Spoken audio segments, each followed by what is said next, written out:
nsi ezirimu emirembe gwa Allahu subhanahu wa ta'ala. Olukiiko lwagiyuse kakati n'otunuulira abaana baffe ayava mu 86 nga kopolo n'olwaleero kopolo naye nga n'empale nkube ya biraka. How can that be? Tutunuulire tuddemu tulongoose. Pawulo yagamba Timoseewo tova kureti lwayo omale olwansonga mmeka 2 okulongoosa 2 n'okumaliriza ebyasigalira. Gwe mulembe gw'ojjiddemu longoosa era maliriza ebyasigala. Kino luweero kimu ku bisenge bya State House kubanga kino kyekisenge mweyava wano alyoka abeere kyagira ki naye ekisenge kino yakisuliramu emeka 5 oyinza okakasa walina waabulwa. Kale nno n'olwekyo gwe ng'ekimu kwaba abasula mu kisenge kya State House ye bojja n'otukyalira otuzzaamu amaanyi kubanga bagamba nti atuuse ebbugga erabira embooge. Embooge muddo gubeera ku lubirabira nebagulya ng'enva naye ate bw'obanga muli bali baakalo guyamba nnyo kugonza olubuto ne katakusibira mu lubuto kubanga bw'oli akangi nga tekalongooseddwa wandimala ewiiki nga tofulumye. Kale ekyo pakalirako era kyobulabakati nga nabe ngukula bayita bamusooka nva bw'aba talina nva zinaayamba mmere gy'agenda kulya tafumba.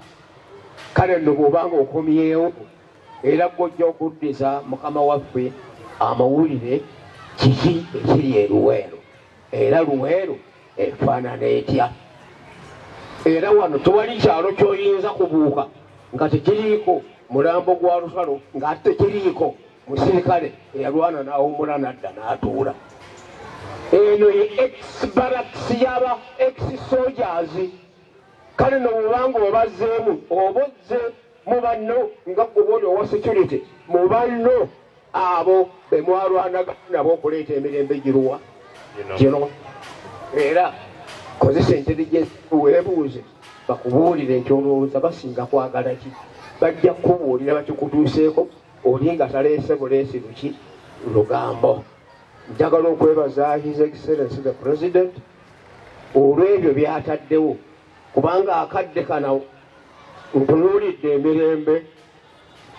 Nina ekitabu kyange kyengenda okufulumya naye tekijja kufulumya byaleero kijja kufulumya ebyo bye twayitamu nga tulwana kubanga ndabye bangi gye twalwana nabo bwe bawandiika ebitabo tebatuwandiikamu.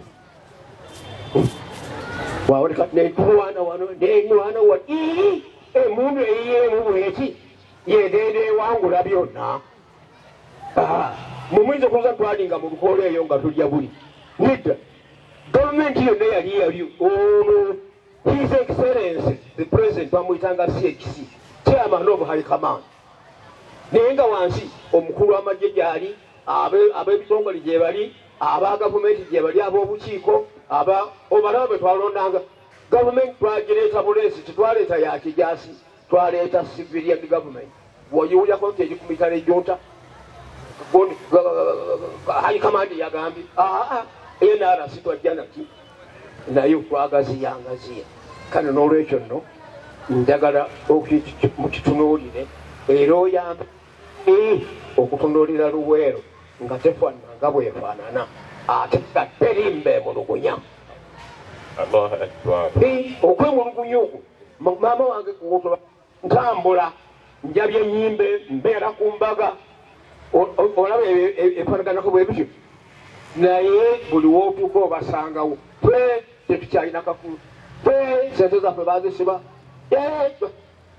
naye kano nja kujja nkuyiteemu bw'onooba ompadde akadde tulabe bwe tugenda okulongoosa ebintu bino tenaffe fenye tufenna awamu nga bwe tukuŋŋaanyeko Eid al-Fitr eno.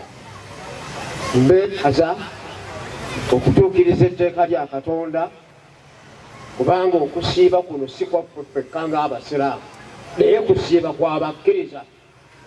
Mukama wange omulanja ddayo ogenda osome Matayo 5 akugambye bamukisa abo abalumwa enjala n'ennyonta ku lw'obutuukirivu kubanga abo bali kusibwa. So si okeera enkya nti nasiibye epaapaali naye ng'ate lumondo olya noga nti nasiibye tekitegeeza kusiiba. Matayo 5 nagamba nti bamukisa abalongoosa abakolera bannaabwe ebirungi ye abonna amaaso gaabwe egalira bakatonda. Era kyovudde olabanga Qur'an etugamba nti mulalikiddwa ku mmwe okusiiba nga bwe kwalaalikibwa ku baatusooka. Muleke gamba nti babasiraamu totusiiba feka. Kyenje enzisino ezijja ez'ensi zezijja zireeta bino. Twali tugenda okwega nali wa myaka 2. Okiraba? Now I am 81. Am I still young? Yes. Ndi ku bonus. Mu byobulamu ndi ku ki? Ku bonus. Naye ebibiina ebyaliwo tetukyabiraba. Waliwo Eka, waliwo DP, waliwo Bataka Union.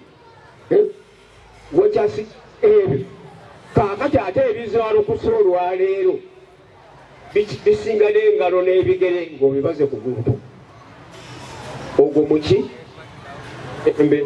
Kale nno omulembe ogwo gwe guzze gukyusa.